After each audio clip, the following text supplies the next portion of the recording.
This is The Top, where I interview entrepreneurs who are number one or number two in their industry in terms of revenue or customer base. You'll learn how much revenue they're making, what their marketing funnel looks like, and how many customers they have. I'm now at $20,000 per top. 5 and 6 million. He's hell-bent on global domination. We just broke our 100,000 units sold mark. And I'm your host, Nathan Latka. This is a new episode, 687. Coming up tomorrow morning, we'll talk to Joseph May. He had 4 kids when he quit his job to launch a leather briefcase company called Breton. Tune in tomorrow to see how he juggles it all. All right, guys, good morning. Nathan Latka here. My guest this morning is Jeremy Ozen. He's the president and co-founder of a company called Vistar Media. He was previously at Goldman Sachs European Special Situations Group in London, monitoring a portfolio of venture investments. Today, and he also has a BAS in Material Science Engineering and a BSc in Finance from the University of Pennsylvania. Jeremy, are you ready to take us to the top? Let's do it. All right, good. So tell us first, what does the company do and kind of what's your revenue model? How do you make money?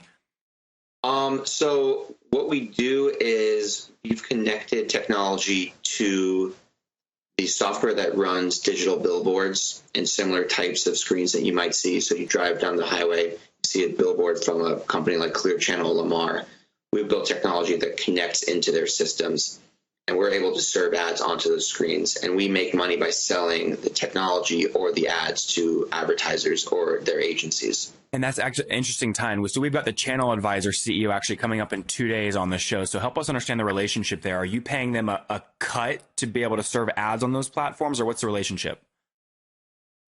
Yeah, I mean, we pay the media owners to have access to their platform, and then we charge the advertising agencies fees to use our technology. Or if we're doing it on their behalf and they don't use it directly, then we charge them incremental fees for our own management of the technology. And are you taking that financial risk? Do you pay a flat fee regardless if you sell or not, and then just hope your technology is better and you sell more than what they could have done to make up the cost?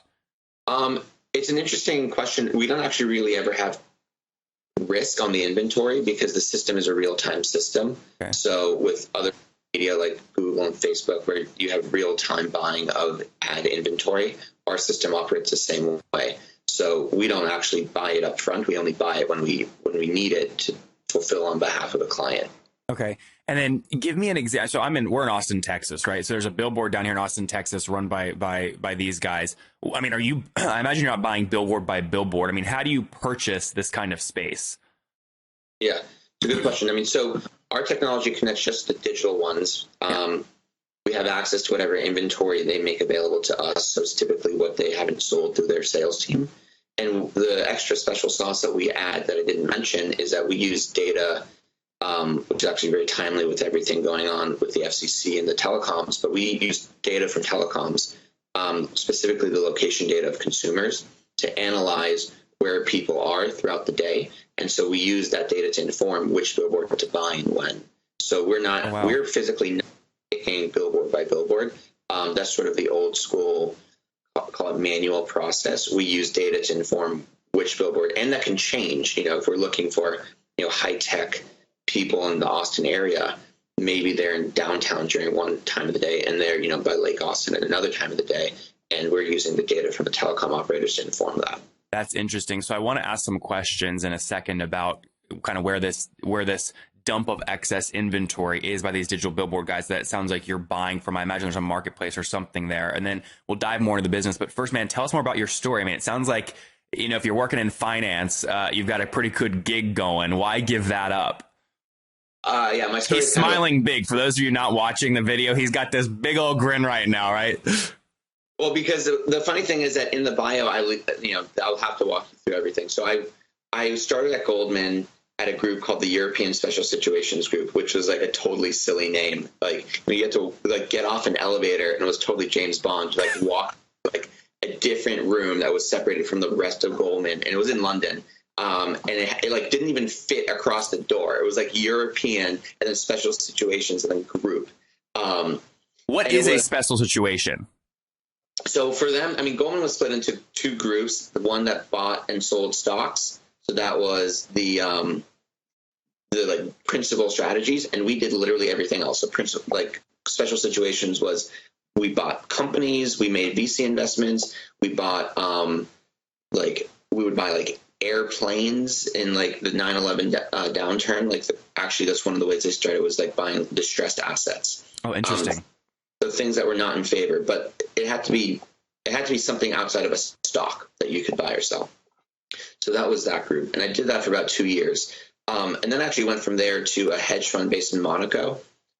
Which is the part where I'm laughing, because like you have to like walk through a number of steps to get to how we started. You sound like you're popping out of a movie right now. A hedge fund in Monaco. My brain goes crazy with James Bond and cute girls, and it was an interesting place to live. I mean, difficult to live there when you're 23 years old for a long period of time, but it was certainly fun. And so I had an interesting time working there, but there was a point where I sort of decided that a company is certainly a lot more than what you can put onto an Excel spreadsheet. And I kind of got fed up with that. And I just thought, like, I have a beautiful view sitting in this office looking at the Mediterranean, and I could probably do this the rest of my life, but it's not really, I think, my calling.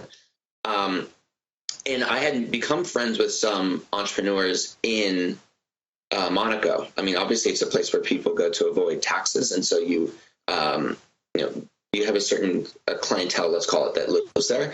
And there was one guy in particular who became a close friend of mine. And he had a very successful business in Poland, which was basically a retail business. And, I spent some time with him. And over time, I sort of came to understand he didn't really start anything from scratch that was totally new. He took things that he knew worked and reapplied it. And so the business in Poland was the biggest bookstore chain, one of the largest clothing retailers in Poland. Okay. And what he was basically taking US-based concepts and making them work in Eastern Europe, and Poland was the country that he was doing it in. Jeremy, I'm real quick going to pull that lesson out, because there's so many people that have this idea that they can't share their idea because it's going to be some unique idea and that's going to make them rich. And I just tell people, copy like hell. Find something working, copy it, and out execute. 100%. That's 100%. So he was a Barnes & Noble, and then like that evolved into other things. Obviously, Barnes & Noble's a tricky business today. But so I said, okay, you took something in one geography, reapplied it in another geography. And I really like this concept. I didn't think, I'm not an inventor. I'm not going to come up with like the new thing that no one's ever thought of. But if we know something works in one place, and you can be kind of innovative enough to think that it can apply somewhere else, I think there's opportunity there. And there's less risk because you're not starting something totally from scratch. So this is what you left, and this is how you started your company? Basically, so I was actually doing a little bit of work for this guy in particular in 2011. And you were how old at this point? 24, 25? I was probably 24. Yeah. And then I have a very good friend of mine from school, a guy named Michael Provenzano, who was part of a company that was bought by Google in 2010. And they were one of the first online advertising companies to do what they call programmatic advertising, basically the real-time buying of ads on websites. Yep. So 2011, I'm sort of working for this guy, flying to Warsaw, flying to different places, like kind of doing projects for him, and also thinking about, what idea I can potentially start that like leverages this concept of take in one spot, move to another spot. And as I understood from my friend Michael, who had sort of explained to me exactly what their company did that was bought by Google, I came to this realization that what they did for online advertising was eventually going to happen for all advertising, because they call it programmatic. They use lots of these terms. I don't know who else has been on your show from the ad tech space, but it becomes very complicated and convoluted. But if you distill it, it was just using data and technology to make the ads more efficient. Yep. Remember, I was still a finance guy, so I thought, okay, if it took 40 years for the world of finance to go from like crazy guys on the floor of the New York Stock Exchange with tickets to like hedge funds with algorithms, that world happened faster than the media world because, I think there's a lot of reasons that money will flow into the markets to get more efficiency faster than the media world, but eventually it'll happen into the media world as well. And so at a certain point I thought, okay, I have a friend, Michael, who knows the advertising marketplace really well, knows this programmatic trend really well. That seems like a really good long-term opportunity. They did it in online advertising. But hell, there's all other forms of advertising out there. And then I just started looking around and sort of happened upon the out-of-home space as one that literally everyone had just ignored. Like, the time had just passed it by. And so... Sorry, Jeremy, passed what by? The technology, like any form of innovation or technology, had just totally ignored the out-of-home space. Out of home. Got it. Yeah. I mean, look, the challenging thing, I hope you get to this in a second. I mean, the challenging thing about this online is easy because you can use real-time programmatic kind of banner advertising and tie it all back to a cookie, right? The hard part is the data collection and data access when you start talking about real-world digital billboards. But it sounds like you get that data from telecoms, which allows you to look at the phones and then kind of bucket people and then show those ads real-time. It's fascinating. Yeah. I mean, okay, so you're 100% fluent in ad tech. So when we started, we basically said, okay, the out-of-home advertising space is growing in terms of how much is digital. We think that programmatic is going to take over every other form of advertising. Eventually, there's an interesting opportunity to build a business here. And to be totally honest, it was really hard. So the things that make programmatic and online easy are it's kind of much more standardized. Out-of-home was not, because there was no one in it before us. And so we had to start working with every media owner, explaining to them how to integrate with our system. You know, the idea of programmatic in 2012 when we started was totally foreign to them. Like, the out-of-home guys were like really completely separated from the rest of the advertising ecosystem. And Jeremy, 2012 was launch date for the company? Yeah, January 2000. And had you, just to be quick, I want to get in your mind a little bit when you launched this, kind of your psyche, your life. Were you still single? Were you single or married? Do you have kids when you started? I was single. I mean, in 2011, I was working from LA, from an apartment, living with my cousin. That was pretty cool. Then we moved to Philly. Michael and I slept on Aero mattresses in an office, which was like a house sort of in Philadelphia. I mean, I had no... Are you one of these guys that's a big spender, though? You like nice things, or had you saved up a bunch of your money from these high-paying jobs so that if you launched this company, it failed, you still had a nice nest egg to fall back on? I would say there's a dichotomy. I certainly do like nice things. I think any employee if they watch this, they would, if I said no, they would say it was a total liar. Bullshit. Yeah. Total bullshit. But I'm also totally comfortable, like, sleeping on an Aero mattress for 6 months. Yep. So I think maybe it's like I pick and choose where. That's smart. So 2012 is launch date, and then fast forward us to today. How many employees are you at? Oh man, I think we're 55. And bootstrapped, or have you raised capital? I would call us bootstrapped. We raised a $500,000 fund raise of money in 2012, early 2012. Then 2013 we raised 1.5 million, but that was it. Okay. And was that a convertible note or an equity round? Both were convertible notes. Okay, so you still haven't had a priced round. Those guys still haven't converted. We have not raised a Series A price round, and we're not going to raise a Series A price round because last year we did 5.5 million of EBITDA, so we're generating cash. And what was that on top line? So in advertising for us, there's gross and net. I mean, so gross it's about 20 million. Okay.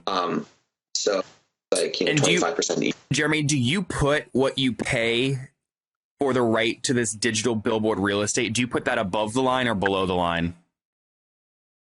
That would be above the line. So it's a cost of goods sold, basically. Yeah. Okay. What are your other? So going from the 20 million down to 5, tell me what's in that chunk. What are like biggest expenses in there? So it's like going from 20 to our gross margin, which is like 12, is the cost of media and such, like things like that. Okay. Then the rest is the data that we buy. We do a lot of work with measurement partners, so the measurement third parties.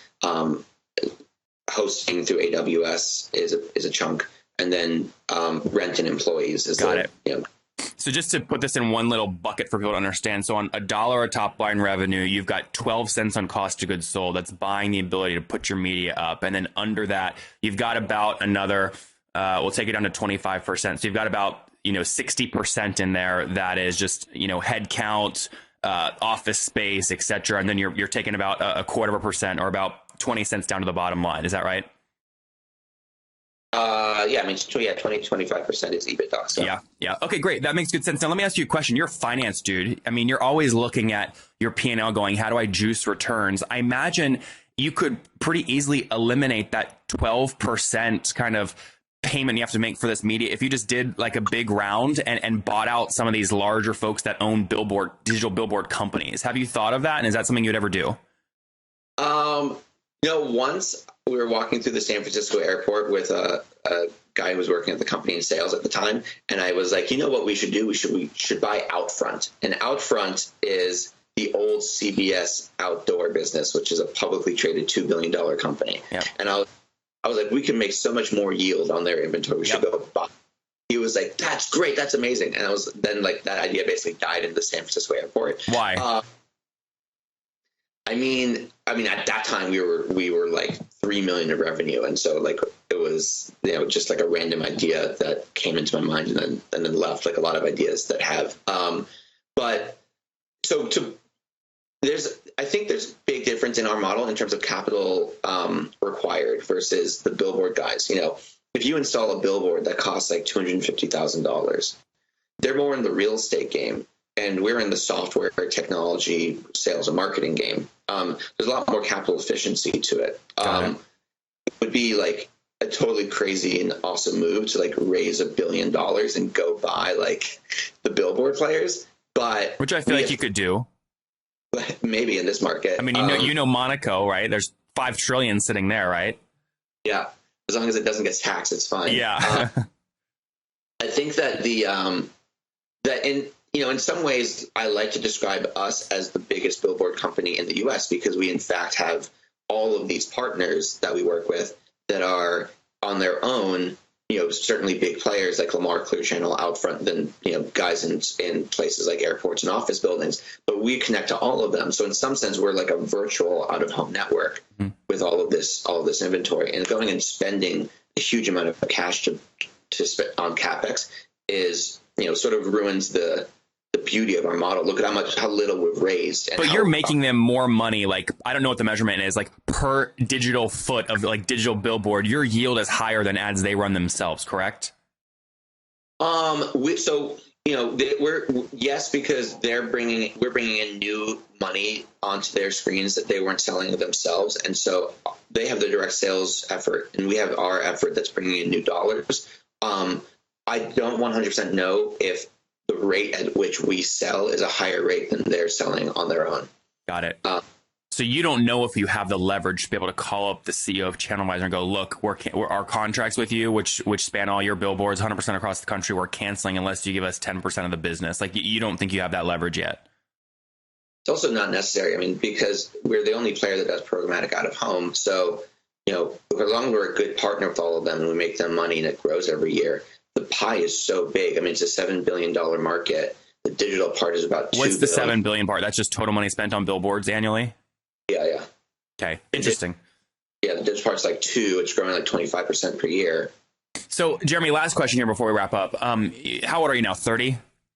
31. 31. You had to think about that. 31. So your EBITDA is $5 million. You could choose to just make this a lifestyle business and just print money for yourself. If that's the case, I'm curious where you're investing the money personally to grow your personal wealth. I think it's always an interesting question for entrepreneurs. Or if it's not the case, why are you so confident just taking all that money and plowing it back into your business? I think that, first of all, when we started this, we actually thought we were building like a VC tech business.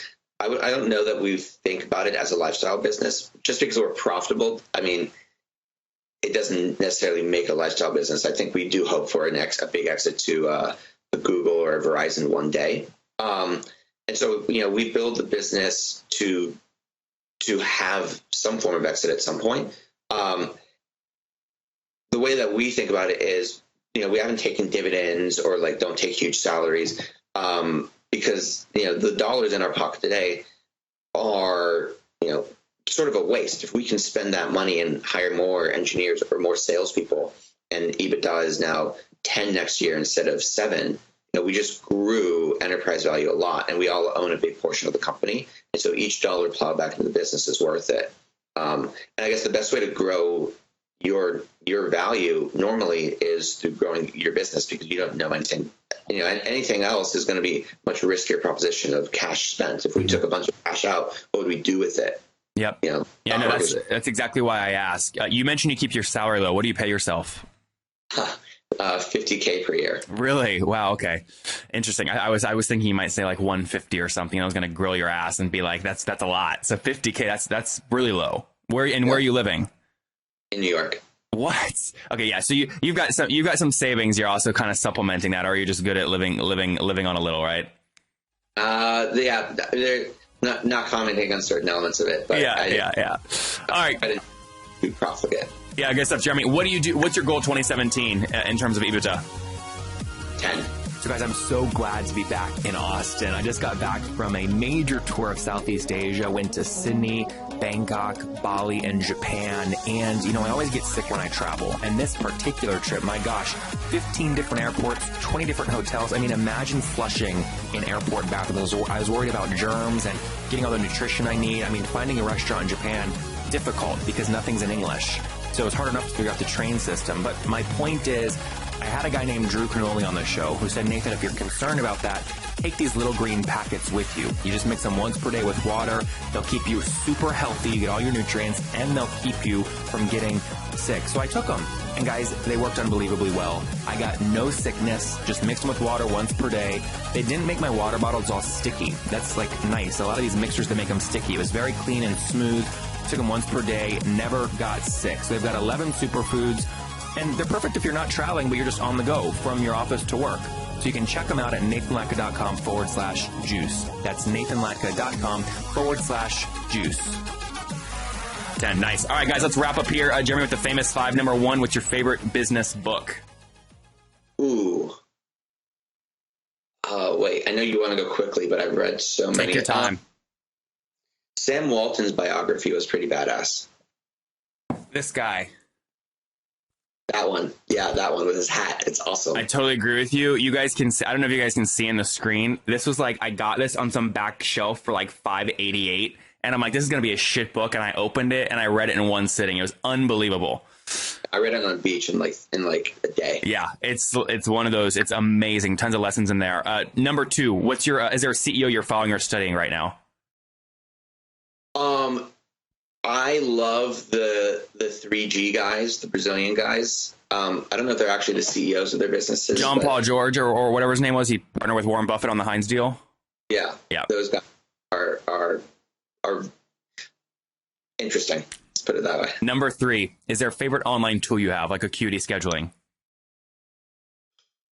My Gmail calendar. Number 4, how many hours of sleep do you get every night? Only 7. 7? Okay, good. And current situation, you said you're 31. Are you married, single? Do you have kids?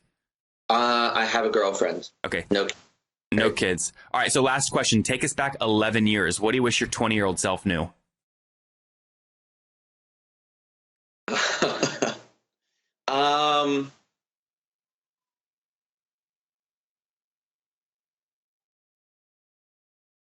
I wish I had known to not take life so seriously. Which, like, right when you were 20, jumping into those big jobs? Yeah, and that not everything is the end of the world. Yep. Guys, there you have it from Jeremy. Not everything's the end of the world. He's launched his company, again, back several years ago, now over 50 people. They've raised about $1.5 to $2 million in kind of convertible notes. Again, focused on helping these big billboard companies get higher yield or just more effective digital advertising. He has partnerships with telecoms, which helps him understand where certain kind of consumers are, and that helps inform what ads he's showing. The business is super healthy. Last year did about $5 million in EBITDA on 20 million gross. If you break that down on every dollar or $100 top line, they've got 78 that's gross and about 20 that's going down to EBITDA on the bottom line. Again, super healthy goal this year in 2017 is do $10 million in EBITDA. Team of 50 folks, paying himself 50 grand. Humble CEO, right? Jeremy, thank you for taking us to the top. Thank you. If you enjoyed Jeremy today, go back and listen to Danny yesterday. Danny has raised $225 million, and he's a data-focused ex-Israeli fighter pilot. His company is called Combinario. You want to catch that episode because it could be the next big tech IPO. It would mean the world to me if you guys got any value from this episode, if you would go leave a review on iTunes right now and then subscribe. You know, I hustle like heck to get these episodes out every freaking day for you guys, and trust me, I love it. I would do it with no listeners, but boy, oh boy, it makes my day and it makes my team's day when we see great reviews and get your feedback. So thanks so much. Okay, Top Tribe, I love giving away free money. I feel like Oprah giving away cars, and I have something special for you today. How many of you have heard our super sharp guests talk about success they've had with Facebook and Google Ads? Well, all of you listening right now, yes, if you're listening, you get $100 in free AdWords. Here's how you get it. Okay, again, thanks for listening. Get the free $100 from Google, right, when you sign up with my website host provider, HostGator. Go sign up now to get your free money. HostGator.com/Nathan. Again, that's HostGator.com/Nathan.